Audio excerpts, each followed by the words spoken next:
महाभारती को प्रणाम करता हूं, आप सभी को राम राम। कल हमने टाइम एंड डिस्टेंस का बेसिक कॉन्सेप्ट किया था, आज उसी में हम आगे चलते हैं। ठीक है, देखिए क्वेश्चन है, a train is travelling at the rate of 45 kilometre per hour, how many second will it take to cover a distance 4/5 kilometre. एक ट्रेन जिसकी चाल है 45 किलोमीटर पर आवर और उसको डिस्टेंस कवर करनी है कितनी, 4/5 किलोमीटर। ठीक है, तो हमें समय निकालना है और वो समय किस में होना चाहिए, सेकंड में होना चाहिए। तो यानी कि हमारे पास में सबसे पहले लाओ डिस्टेंस, डिस्टेंस कितनी है 4/5 किलोमीटर, लेकिन जब मुझे आंसर सेकंड में चाहिए तो ये किस में होनी चाहिए, मीटर में। तो मीटर में बनाने के लिए क्या करेंगे, इसको 1000 से मल्टीप्लाई, 5 से काट दिया, 5 दूनी 10, ये होगी आपको 800 मीटर। ठीक है, अब लाइएगा आपका स्पीड, स्पीड कितनी है 45 किलोमीटर पर आवर, लेकिन मुझे चाहिए किस में, सेकंड में लाना है, तो इसको मीटर पर सेकंड होनी चाहिए। गुणा कर दीजिएगा आपका किससे, छोटी यूनिट में जा रहे हैं, याद रखना 5/18। ठीक है, अब इसको यहां कैलकुलेट नहीं करना है, आपको निकालना है टाइम। टाइम इक्वल टू हो गया आपका डिस्टेंस अपॉन स्पीड। तो 800 अपॉन 45 इंटू 5, और ये 18 कहां चला जाएगा, ऊपर।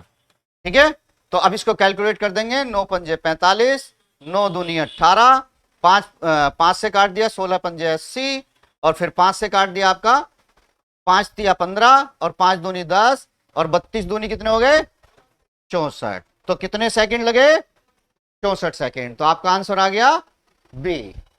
ठीक है, क्लियर। फार्मूला लगाना डिस्टेंस अपॉन टाइम, बस यूनिट का ध्यान रखना है कि यूनिट आपको एक समान होनी चाहिए। ठीक है, क्लियर। ये आपको वीडियो मिल जाएगी, इसको जब उसमें उतार लेना, यहां समझना जरूरी है। ओके, चलिए नेक्स्ट। नेक्स्ट कह रहा है 180 मीटर लंबी एक ट्रेन 20 मीटर प्रति सेकंड की गति से जा रही है, उसी दिशा में 10 मीटर प्रति सेकंड की गति से चल रहे एक व्यक्ति से आगे निकल जाती है, तो ट्रेन ने उस आदमी को पार करने में कितना समय लिया। यहां है पार करने में कितना समय लिया। ठीक है ना, a train 180 kilometre long moving at the speed of 20 kilometre 20 metre per second overtake a man moving at the speed of 10 metre per second the same direction, the train pass the man in time. आपको यहां क्या बताना है, time बताना।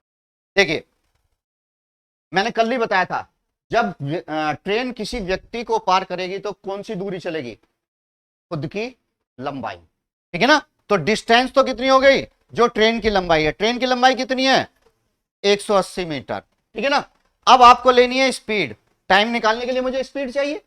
Speed है आपका train की तो है 20 मीटर पर सेकेंड, लेकिन उसी दिशा में 10 मीटर पर सेकेंड की गति से एक व्यक्ति भी भाग रहा है। ट्रेन भी इधर जा रही है और व्यक्ति भी इधर भाग रहा है, दोनों एक ही तरफ जा रहे हैं ना, दोनों एक तरफ जा रहे हैं, तो स्पीड 2 हो गई, एक S1 हो गई और एक S2 हो गई, 10 मीटर पर सेकेंड। जब दोनों एक ही दिशा में चले स्पीड, ठीक है, तो स्पीड क्या हो जाएगी, माइनस हो जाएगी। इसको बोलते हैं रिलेटिव स्पीड। तो 20 माइनस 10 यानी कि 10। ठीक है, अब आपको निकालना टाइम। टाइम इक्वल टू क्या होता है, डिस्टेंस अपॉन स्पीड। तो डिस्टेंस 180, स्पीड कितनी है 10, 10 से भाग कर देंगे कितना आ गया 18 सेकेंड।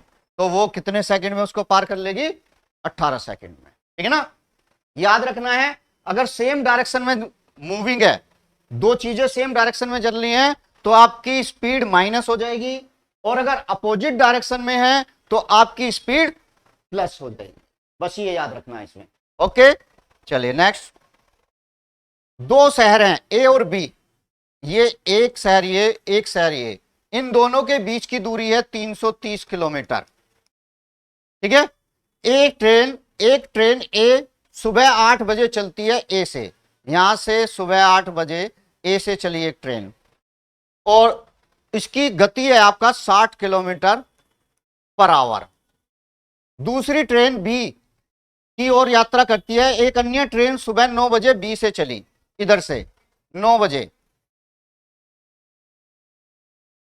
और इसकी स्पीड है 75 किलोमीटर पर आवर।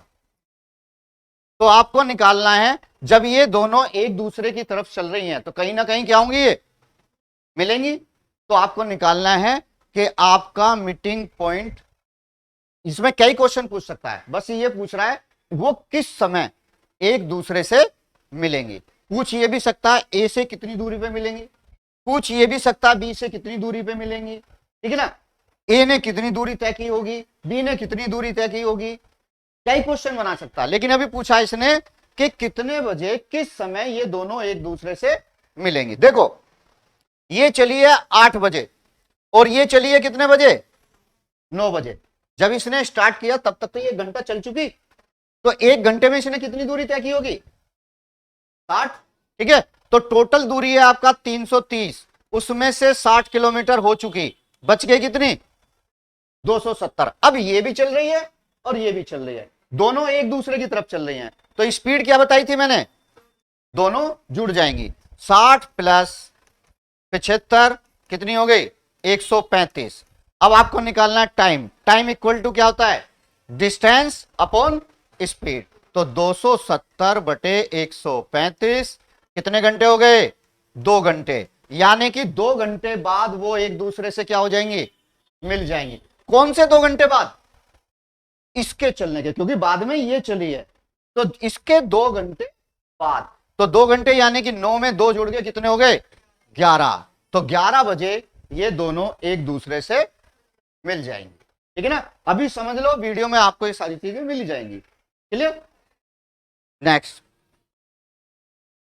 एक निश्चित दूरी तय करने में ए और बी की गति 3:4 के अनुपात में है। ए और बी इनकी स्पीड का रेशो दिया है आपको 3:4। ए को गंतव्य तक पहुंचने में बी से 30 मिनट अधिक लगते हैं, ठीक है ना। ए जो है बी से 30 मिनट क्या लेता है, अधिक लेता है,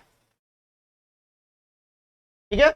तो ये कह रहा है ए द्वारा गंतव्य तक पहुंचने में कितना समय लगेगा। देखो मैंने क्या बताया था, रिलेशन, ठीक है ना, किसमें, स्पीड और टाइम में।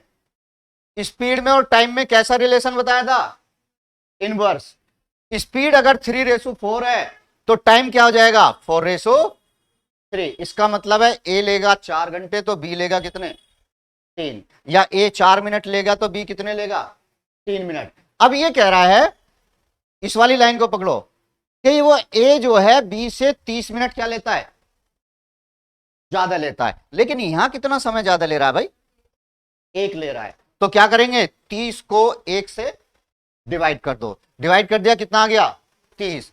30 की मल्टीप्लाई दोनों जगह कर दो, 120 और 90।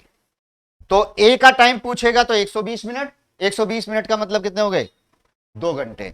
और अगर बी का टाइम पूछेगा तो 90 मिनट, 90 मिनट का मतलब कितना हो गया, 1.5 घंटा। इसका ही है, क्लियर है, ठीक है ना। नेक्स्ट, एक ट्रेन अपनी गति से 7/11 की गति से चलती है, यानी कि जो उसकी यूजुअल स्पीड है, जो भी है हमें नहीं पता, अब उसने स्पीड क्या कर दी, उसकी 7/11, ठीक है ना। यानी कि उसकी स्पीड क्या हो गई है, घट गई है। तो 22 घंटे में एक स्थान पर पहुंचती है, जाने की जहां उसको पहुंचना है वो वहां तक पहुंचने में कितने घंटे लगाती है, 22 घंटे। अब ये कह रहा है अगर वो अपनी ही स्पीड से चले, जो उसकी यूजुअल स्पीड थी उसी से चले, तो वो अपना कितना समय बचा सकती है, ठीक है ना। देखो 2 स्पीड है, एक यूजुअल स्पीड और एक वर्चुअल स्पीड। यूजुअल स्पीड तो जो उसकी है वो हमें नहीं पता, वर्चुअल स्पीड जो उसने दी हुई है, ये 7 बटे क्या है, 11 है। अगर इसको मैं रेशो बनाऊं तो रेशो क्या हो जाएगा, ये 7:11, यानी कि ये वाली संख्या कहां चली जाएगी, यहां चली जाएगी यूजुअल में। तो आपका रेशो ये बन जाएगा और यहां से ये हो जाएगा फिनिश। तो ये हो गया आपका किसका, इनकी गति का रेशो, ठीक है ना। दोनों ट्रेन, ट्रेन फर्स्ट और ट्रेन सेकंड, जो मतलब जो भी चीज है आपका। अब ये तो हो गया किसका, स्पीड का। अभी पीछे कराया था, अगर इसको मैं टाइम का बनाऊं तो क्या हो जाएगा, उल्टा हो जाएगा, 7 11। अब ये कह रहा है कितने घंटे ले रही है वो, 22 घंटे, यानी कि अगर इस स्पीड से चले तो 7 घंटे, इस स्पीड से चले तो 11 घंटे। अब लेकिन ले रही है 22, 22 को 11 से क्या कर दो, डिवाइड, क्योंकि इसका टाइम दिया हुआ है, तो 11 से भाग कर दिया, कितने आ गए, 2, 2 की गुणा दोनों जी क्या कर दो, यहाँ पे 14 घंटे और यहाँ पे कितने, 22 घंटे। तो ये तो है जो दिया हुआ है, और अगर वो अपनी यूजुअल स्पीड से चलेगी तो कितने, 14 घंटे। तो कितने घंटे बच गए, इसको माइनस कर दो, माइनस कर देंगे कितना आएगा, 8, ठीक है ना। तो कितने घंटे लगेंगे, 8 घंटे। क्लियर, हाँ रेशो से कर दो, बहुत है तो तरीका, और भी तरीके और भी हैं, हाँ, लेकिन इससे आपको बहुत जल्दी निकालना है, मतलब ये है इसका, तरीके तो बहुत हैं, मैं इसको बेसिक तरीके से भी लेके जाऊंगा, टाइम लगेगा, लेकिन आपको आसानी से जल्दी से निकालना है तो ये चीज अपनानी पड़ेगी, ठीक है। नेक्स्ट है, एक व्यक्ति अपनी सामान्य गति की 3/5 गति से गंतव्य पर 5/2 घंटे की देरी से पहुंचता है, ठीक है। गंतव्य तक पहुंचने के लिए उसका सामान्य समय ज्ञात कीजिए। सेम क्वेश्चन है, ठीक है ना, सेम क्वेश्चन है पिछले वाला, इसके लिए वो मैं आपको होमवर्क में छोड़ के जा रहा हूं, इसको होमवर्क में करके और कमेंट में इसका आंसर दीजिए। नहीं होगा कल हम बैठे हैं फिर कराएंगे। तो वीडियो अच्छी लगे तो लाइक कीजिए, सब्सक्राइब कीजिए और हमारा साथ दीजिए। सभी को राम राम।